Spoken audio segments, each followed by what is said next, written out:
I'm joined this morning by SABC Digital multimedia producer, Mr. Tshepiso Moche. Tshepiso, a very good morning to you. Good morning to you, Alicia. Thanks for having me. Thank you so much for joining us. And on the main desk, we do have political analyst, Mr. Levi Ndo, Professor Tshepiso Moche, and media specialist, Mr. Dominic Mahlangu. He's also the director of the Legislature Monitor. Gentlemen, a very good morning to all three of you. Thank you so much for joining us. Good morning. Thank you, Alicia. All right, you know we always have fun. Let's look at the big hashtags of this week. Tshepiso, what happened on social media this week? Well, Alicia, on Monday, the biggest hashtag was Mtlemeza versus Mbalula.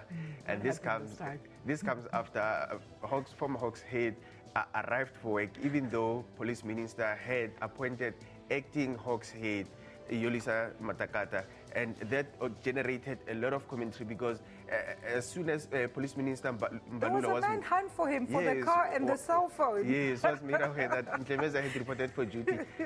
Police minister instructed Mutso Patlane, acting National Police Commissioner, to recover the car and the cell phone, and that generated a lot of commentary. As you what can were see, they saying? As you can see on Twitter here, Mone Dilang says it's an absolute shame that crime fighting is playing second fiddle, while basically criminals are having fun because of this sped that is debacle, yeah. Yes.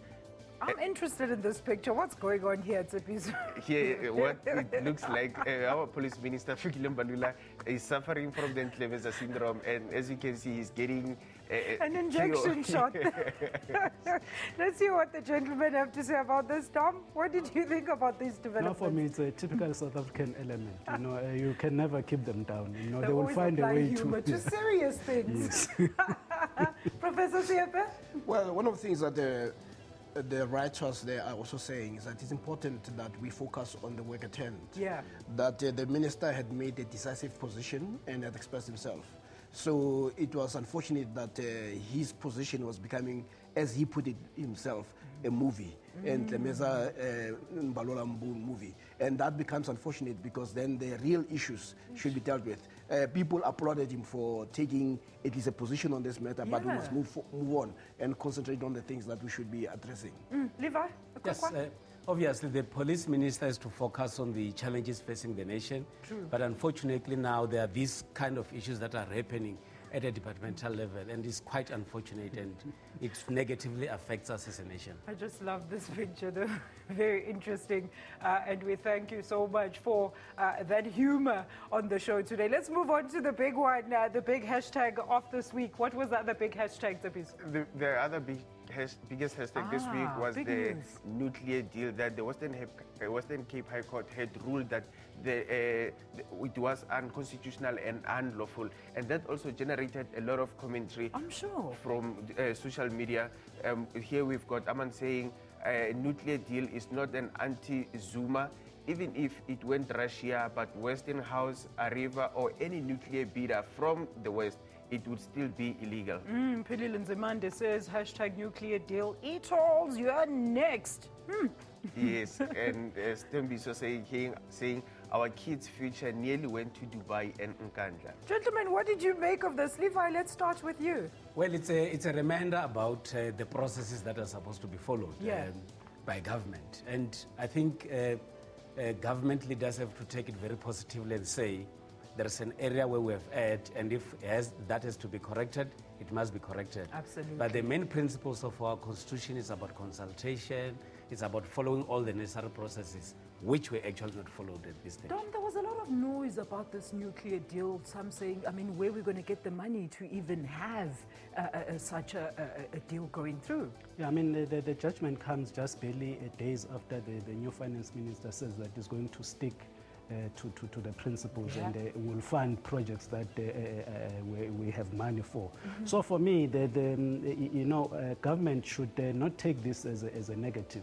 Any court judgment, you go and read and look through the reasons that the court advanced, why they found not in your favor, and then go and clear those aspects. I think South Africa, I mean, without being pro or against nuclear, we need to discuss how do we actually create a space where we generate power for the future. Because if South Africa is going to suffer again in terms of power generation, it's going to affect a lot of things. So nuclear and other forms of energy needs to be on the table. So for me, the judgment is not, it's not a bad decision, but it gives government that space to go and look at the entire processes again. Absolutely, Prof. Yeah, actually, what Dominic is saying is very important. Yeah. Actually, both of them. It's that when you see the sound bites in the media, they are actually misleading. What the court says is that there is a process you must follow. Yes. But at the same time, it didn't go to the merits of whether you should have nuclear or not. But what is most important for us, we should not be ideological around this. We should actually be asking whether the decisions we take today are not going to change the future.